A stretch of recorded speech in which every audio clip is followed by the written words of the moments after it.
syukur padamu. Kami naikkan syukur padamu. Syukurkan kasih-Mu yang mulia. Kami naikkan syukur padamu. Kami naikkan syukur padamu. Kami naikkan syukur padamu. Syukurkan kasih-Mu yang mulia.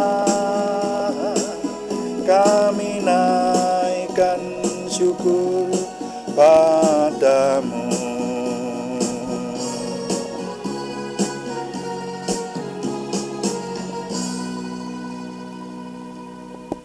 Bapa, kami mengucap syukur malam hari ini Tuhan memberkati kami. Kami siaga melanjutkan doa malam kami, merenungkan firman Tuhan, urapi semuanya, menjadikan nama Tuhan dimuliakan. Kami semua diberkati. Dalam nama Tuhan Yesus Kristus kami berdoa. Haleluya. Amin. Selamat malam Bapak Ibu, Saudara sekalian yang sudah bersama dengan kita di sini dalam doa malam hari ini.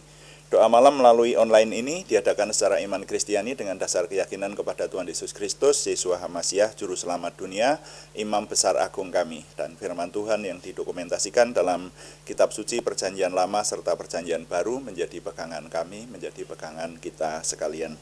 Saudara sekalian, doa malam ditujukan untuk menjawab pertanyaan. Karena itu, jikalau ada pertanyaan dari saudara-saudara seiman yang kami ingin menjawabnya, silakan dikirimkan kepada kami, nanti akan menjadi tema-tema dalam doa malam kita, saudara-saudara sekalian. Dan doa malam juga seringkali ditujukan untuk mencermati hal-hal yang terjadi pada zaman kita hidup ini, sehingga kita tetap berada di jalur Tuhan. Kita cermatinya dari sisi firman Tuhan. Nah, saudara, sore hari ini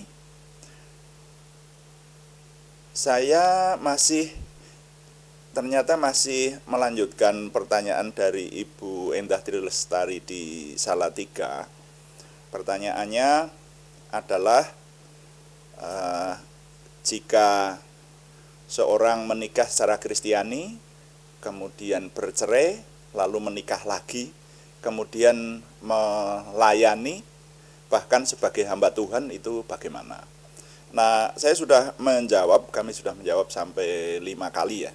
Saya pikir itu selesai, tetapi masih ada pertanyaan tambahan dari Bapak Joko Widodo di Yogyakarta ya.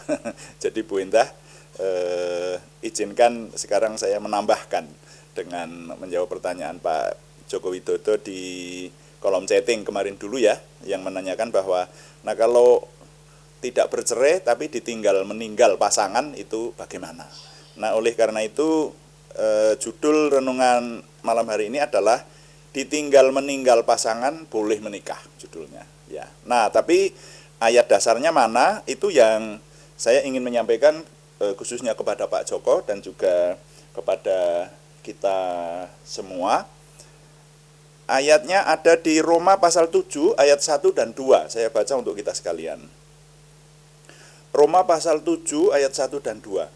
Apakah kamu tidak tahu, saudara-saudara, sebab aku berbicara kepada mereka yang mengetahui hukum, bahwa hukum berkuasa atas seseorang selama orang itu hidup. Sebab seorang istri terikat oleh hukum kepada suaminya selama suaminya itu hidup. Akan tetapi apabila suaminya itu mati, bebaslah ia dari hukum yang mengikatnya kepada suaminya itu. Nah, ini juga diulangi lagi di 1 Korintus pasal 7. 1 Korintus pasal 7 ayat yang ke-39, saudara. 1 Korintus pasal yang ke-7 ayat 39. Nanti Pak Joko Widodo silahkan dibaca semua ayat di perikop ini, nanti akan lebih jelas. Tapi ayat 39 menyatakan hal ini. Bunyinya demikian, istri terikat selama suaminya hidup. Kalau suaminya telah meninggal, ia bebas untuk kawin dengan siapa saja yang dikehendakinya, asal orang itu adalah seorang yang percaya. Nah, jadi bagian-bagian firman Tuhan ini menunjukkan kepada kita, yang utama adalah firman Tuhan berkata, hukum yang diberikan ketika manusia hidup itu berlaku untuk manusia hidup. Ya. Jadi kalau manusia sudah meninggal, sudah tidak terikat kepada hukum itu. Dan tadi yang banyak dibicarakan di sana adalah istri contohnya. Kalau istri selama suaminya itu masih hidup itu terikat, jadi istri dari suaminya itu. Tapi kalau suaminya sudah meninggal, ia bebas menikah dengan siapa saja. Nah, pengertiannya tentu saja sebaliknya juga. Seorang suami kalau meninggal oleh pasangannya, oleh istrinya, maka suaminya itu bebas menikah kepada siapa saja. Jadi saya pikir kemarin sampai bagian yang kelima kalinya kami menjawab pertanyaan Ibu Indah itu sudah cukup, tapi Pak Joko menambahkan. Jadi pengertiannya, seorang yang ditinggal mati oleh pasangan itu tidak digunakan istilah bercerai, Pak Joko. Makanya kemarin yang ditanyakan oleh Ibu Indah adalah kalau seseorang menikah Kristiani, menikahnya Kristiani loh. Kalau non Kristiani beda lagi, Saudara. Ya, pembahasannya. Nah, ini menikah secara Kristiani lalu bercerai hidup. Begitu. Cerai hidup, dua-duanya masih hidup. Nah, kemudian salah satunya menikah lagi secara Kristiani lagi. Kemudian melayani, bahkan sebagai hamba Tuhan. Itu sudah kita bahas ya, pertanyaan dari Ibu Indah itu. Nah, sekarang ditambahkan oleh Pak Joko, nah kalau ditinggal meninggal bagaimana? Kalau ditinggal meninggal bukan bercerai, istilahnya. Ya, jadi duda atau janda yang pasangannya dipanggil Tuhan, itu bebas untuk menikah lagi dengan siapapun. Seperti itu, ya.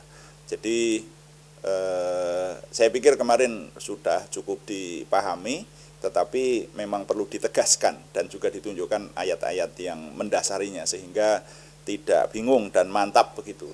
Ya, ya kebetulan Pak Joko Widodo juga sudah sendirian sekarang ya Pak. Tapi beliau bilang saya katanya tidak akan menikah lagi. Tapi kalau memang Tuhan kehendaki dan anak-anak setuju, anak cucu setuju seperti itu, kalau menikah lagi boleh seperti itu. Secara hukum kerohanian tidak salah, ya. Ya tinggal kemauan yang bersangkutan, seperti itulah. Ya.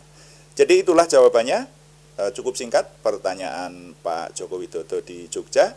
Mudah-mudahan renungan singkat sore ini menjawab pertanyaan Pak Joko. Jadi nilai yang boleh saya ketengahkan, firman Tuhan menyatakan bahwa hukum berkuasa atas seseorang selama orang itu hidup. Seseorang yang meninggal pasangannya boleh menikah lagi dengan orang lain. Nah, jadi nilai yang saya bagikan ini menegaskan hal ini ya, jangan ragu-ragu kita mengetahui bagian firman yang menjadi dasar dari jawaban ini. Saya ulangi, firman Tuhan menyatakan bahwa hukum berkuasa atas seseorang selama orang itu hidup. Seseorang yang meninggal pasangannya boleh menikah lagi dengan orang lain. Sampai di situ. Tuhan dipuji. Amin. Nah, mari kita melayani Tuhan dengan doa. Kita berdoa sesuai dengan yang Tuhan berikan contoh supaya setiap hari kita berdoa seperti yang Tuhan anjurkan ini. Kita berdoa. Bapa kami yang di surga, dikuduskanlah namamu, datanglah kerajaan-Mu, jadilah kehendak-Mu di bumi seperti di surga. Berikanlah kami pada hari ini makanan kami yang secukupnya, dan ampunilah kami akan kesalahan kami, seperti kami juga mengampuni orang yang bersalah kepada kami. Dan janganlah membawa kami ke dalam pencobaan, tetapi lepaskanlah kami daripada yang jahat. Karena Engkaulah yang empunya kerajaan dan kuasa dan kemuliaan sampai selama-lamanya. Tuhan, berkatilah kami dengan berlimpah-limpah. Perbuatlah sesuatu yang besar dalam hidup kami, dan itu jelas berasal daripadamu. Tambahkanlah pengaruh dan kesempatan kami bagimu. Berikanlah kami suatu perasaan akan hadirat-Mu dan petunjuk-Mu senantiasa. Jagai dan lindungilah kami, supaya tidak jatuh dalam perangkap setan. Dalam nama Tuhan Yesus Kristus kami berdoa. Amin.